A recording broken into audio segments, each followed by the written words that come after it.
Welcome into Duval Daily, presented by GenJag.com. I'm Jordan DeLugo. Thanks so much for tuning in here on Wednesday, March 26th. Little administrative update. Forgot to let y'all know I am going on a bachelor party this weekend, so Thursday and Friday will be sparse, if anything.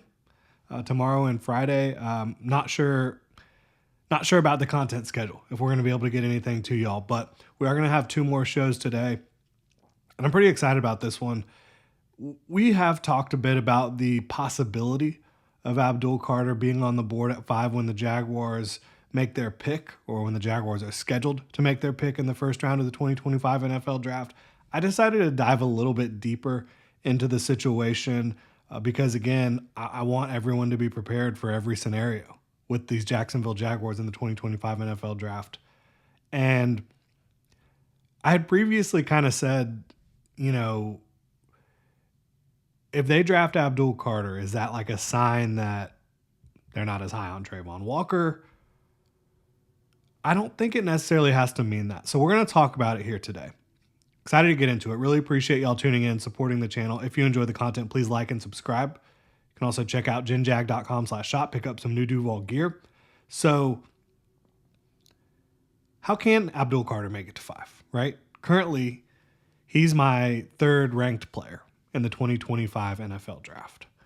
And really, when you factor in positional value, he would be my 2nd ranked player behind Travis Hunter.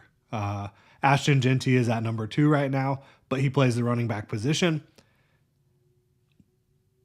Even if I think Ashton Jeanty is a better running back than Abdul Carter is a pass rusher right now, would I take Jeanty over Carter? I don't think I would. And that's just the positional value part of it.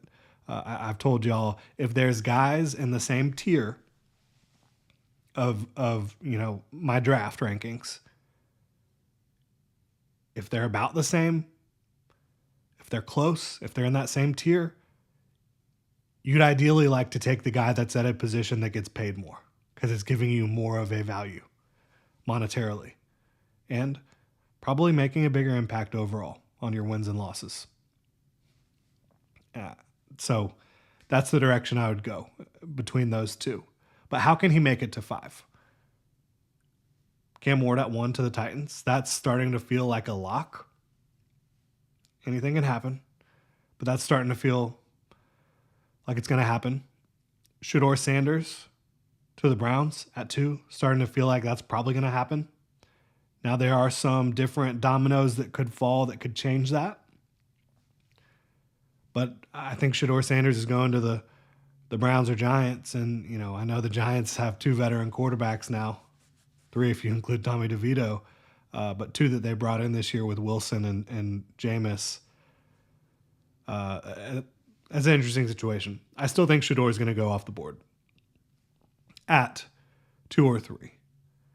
Then you have Travis Hunter come off at the next pick, the 2 Colorado kids coming off the board back to back in whatever order it may be. And then with the Patriots pick at 4, they don't have a left tackle. So if they go left tackle to protect their rookie quarterback or, 2nd-year quarterback, their franchise guy, Drake May, all of a sudden Abdul Carter is there at 5 overall. And this is kind of the same path as Travis Hunter. It's just like you flip where Travis Hunter and Abdul Carter end up getting selected. Those are the paths for either Travis Hunter or Abdul Carter to make it to 5. And those are the 2 guys I would take at the top of the draft, right? I don't have either quarterback rated as highly as they're going to go. I do have a round 1 grade on Cam Ward. He would be significantly down the list if he were in last year's class, but he would still have a round 1 grade. Shedeur Sanders, I have a round 2 grade on.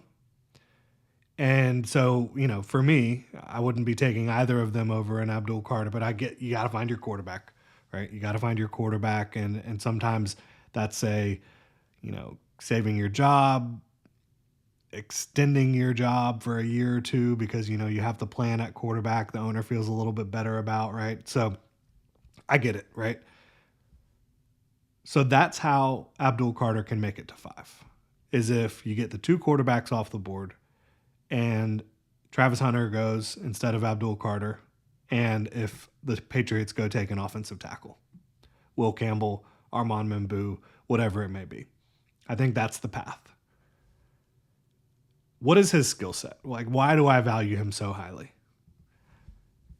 From a analytics standpoint, advanced stats, unbelievably productive during his only year as a true pass rusher, as a true edge rusher. 66 pressures on 350 pass rush reps last year. That is insane efficiency as a pass rusher. 13 PFF sacks, which again, if you haven't been paying attention, I value the PFF sack more than the typical traditional sack. PFF counts a half sack as a sack. If you get to the quarterback, if you help take him down, it's a sack. I think that's the way it should be personally. But insanely productive. 66 pressures, 13 sacks, 10 quarterback hits, 43 hurries, 39 total tackles, 43 stops. A stop is a tackle that constitutes a failure for the offense. Forced fumbles, passes bad at the line of scrimmage, it's all there. And then you look at, what is the actual skill set? That's the production, right? What's the skill set? 6'3", 250. Unbelievable athlete. Like the explosiveness and violence and strength that he has within his frame, obviously it invokes another Penn State linebacker turned edge rusher, Micah Parsons. It absolutely does.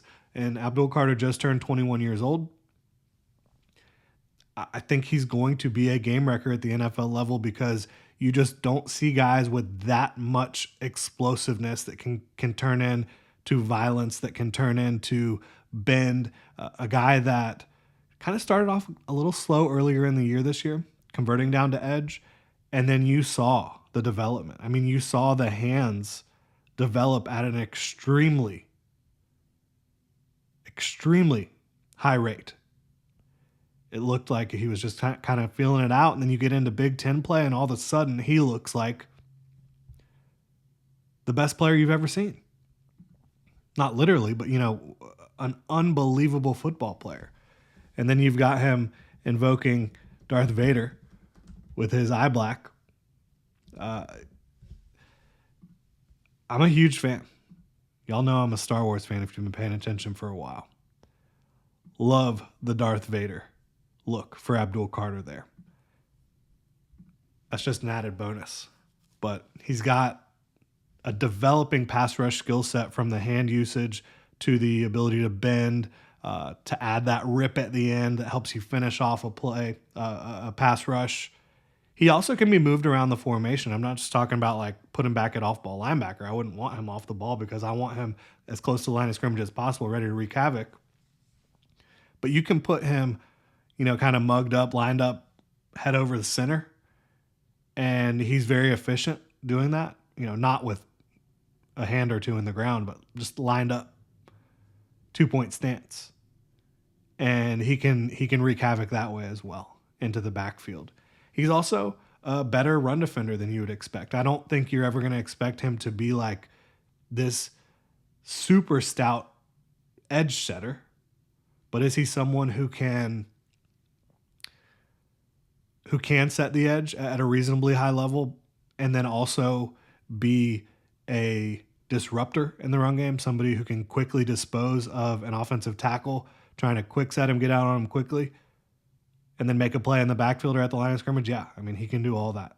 He can also play with extreme effort and chase plays down across the field. So, does it make sense in a vacuum, not considering contract situations or any of that, for the Jaguars to select him at 5 if he's there? Absolutely. You talk about pass rush in waves, Josh Hines-Allen, Trayvon Walker, and then you add Abdul Carter to that mix. That could be the most potent edge rush in the NFL in 2025. I know that's high praise, but I honestly believe that. And yes, there's more than enough snaps to go around. We're going to keep talking about this one. First, got to remind you all about Underdog Fantasy. Grab your phone and your dancing shoes. time to make entries on college March basketball with Underdog. Just head over to Underdog's simple-to-use mobile app or UnderdogFantasy.com. Sign up with promo code DuvalDaily, and Underdog will give you a free pick to use on your first cash pick entry, plus up to $1,000 in bonus cash when you deposit. To play, choose whether a player will go higher or lower on one of their stats, i.e. points, assists, rebounds, and more. Y'all know it's all about my Gator, Walter Clayton Jr., to go higher on points. That's Underdog Fantasy, promo code DuvalDaily to claim your new customer special of a free pick and your deposit offer. Must be 18 plus, 90 plus, Alabama, Nebraska, 90 plus in Colorado for some games, 21 plus, Massachusetts and Arizona, and present in a state where Underdog Fantasy operates. Terms apply. Void in Colorado. Concerned with your play? Call 1-800-GAMBLER or visit www.ncpgambling.org. Arizona, 1-800-NEXT-STEP. That's 1-800-639-8783 or text NEXT STEP to 53342. New York, call the 24/7 Hope line at 1-877-8-HOPE-NY or text HOPE-NY 467-369. So, Jaguars and Abdul Carter, if he falls to 5, which I'm not trying to tell you this is likely. In fact, I think it's unlikely. But it is possible. It is absolutely possible. When you consider what the Jaguars have at edge, Josh Hines-Allen, he is under contract through 2028. If you extend Trayvon, which again, this was the part where I was like, okay, how does it work with Abdul Carter, Josh Hines-Allen, and Trayvon Walker? Because you've got a former first overall pick. You've got Josh Hines-Allen, who is on a mega deal, which isn't looking as mega now that Myles Garrett signed, and you've got some different things going on, but still a huge contract. And you've got now another top 5 pick at the position. So a first overall pick, a franchise player, and another top 5 pick at the position. That's a lot of investment at edge. If there's a position you want to invest a lot into, though, it is probably edge. But from the contract part of it, like the salary cap part of it, drafting Abdul Carter over the course of his rookie contract is like, it's like paying a third edge from a money standpoint. It's not like a ton of money when you look at how much he's going to hit the cap for over the first 4 years of his deal. So if you extend Trayvon, which you could do this offseason, I would probably try to get that done this offseason. If I was Trayvon, I'd probably try to wait and have a bigger year in 2025, honestly. But either way, when you extend Trayvon, his new contract wouldn't hit the books until 2027, assuming you pick up his 5th-year option, which the Jaguars should absolutely do. New contract wouldn't hit the books until 2027. Josh Hines-Allen is under contract through 2028. So that's 2 seasons of overlap with those big contracts. But Josh Hines-Allen contract isn't going to be looking as big once you're talking about getting into the 2027 year, 2028 year. Would he want to restructure? Would he want a new deal? I'm not sure, right? There's a lot of different ways that things could look once we get there. And in 2027, Josh Hines-Allen's going to be, 30 years old, something like that, close to it. But you could restructure Josh at that point. You can also save a lot by moving on. And I'll be the first to tell you, as long as Josh Hines-Allen is playing at a high level, I would never let him go. Like, that is my guy. He should be in Duval his whole career as long as he can still play, right? That's my strong belief on Josh Hines-Allen, because he's a leader. He's the type of guy you want in your building. So the point of all this, an Abdul Carter contract extension wouldn't hit the books until 2030. The math is mathing there. It really is. Like, you're not going to have a lot of overlap with these mega contracts with these guys because they're spread out so much. Josh Hines-Allen drafted in 2019. Trayvon Walker drafted in 2022. Abdul Carter, if he does get drafted by the Jaguars, drafted in 2025. You have enough spacing where it's not going to completely erode your ability to build out the rest of your roster. Plus, that cap is rising. It's going to continue to rise. I think the math is mathing there. I think if Abdul Carter falls to 5, you take him and you don't think twice. That's where I'm at, because I think, again, you can have the most dominant pass rush in the NFL, edge rush. I think it would be a home run of a pick for the Jacksonville Jaguars. And again, it doesn't mean that you're not going to extend Trayvon Walker. It doesn't mean that Josh Hines Allen is going to be cut at the earliest possible point. It does give you flexibility to potentially have some changes down the road, but I think it gives you a top 3 pass rushers that can destroy NFL offenses. And yes, they can all be on the field at the same time, right? To me, you look at kicking Trayvon Walker inside clear pass rushing situations.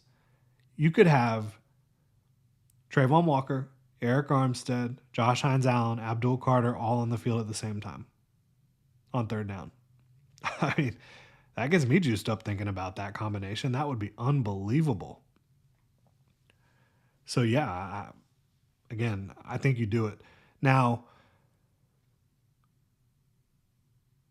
it is fair to sit here and say, like, if you take him at 5, is he going to be on the field on defense all the time?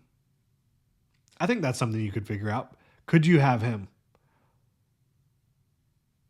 in kind of a pseudo off-ball, on-ball role early downs, and then when it's time to get after the pass rusher, you're making sure he's rushing? You could probably figure that out. But to me, you don't draft Abdul Carter to replace Trayvon Walker. You draft Abdul Carter to make it so Trayvon Walker and Josh Hines Allen actually have some support, right? Somebody else who can get after the quarterback. That's how I view it. And maybe you do give Trayvon a shot to be your 3 tech, but I think he's coming into his own as an edge rusher. So it does offer some questions about just how often each one is going to be on the field, but keeping guys in rotation helps out a lot on the defensive front. I don't think it helps out at linebacker a ton or safety, right? Or corner. But it sets you up for a lot of success, right? Having that pass rush, it's huge. There's no arguing that. There's just not. Look at the Philadelphia Eagles. So you could go Abdul Carter at 5, then with your next 5 picks in the first 4 rounds, because the Jaguars have 6 picks in the first 4 rounds. You land some combination of a wide receiver, defensive tackle, safety, interior offensive lineman, cornerback. To me, that would be absolutely sick. I'm not saying force pick players at those spots and those picks, but the way I think the board's going to fall, you can easily find value at each of those positions where I think you have some pretty big needs right now. And I'd be fired up about it. Abdul Carter to Jacksonville. Now, again, I wouldn't get your hopes up that he's going to fall to 5. It is possible. I think the real key, the real biggest domino will be the Patriots. If they decide they're going to just go get a left tackle at 4, I think that's your key to either Abdul Carter or Travis Hunter falling to the Jacksonville Jaguars. Let me know what y'all think in the comment section below. If you enjoy the content, please like and subscribe. Y'all have a good one.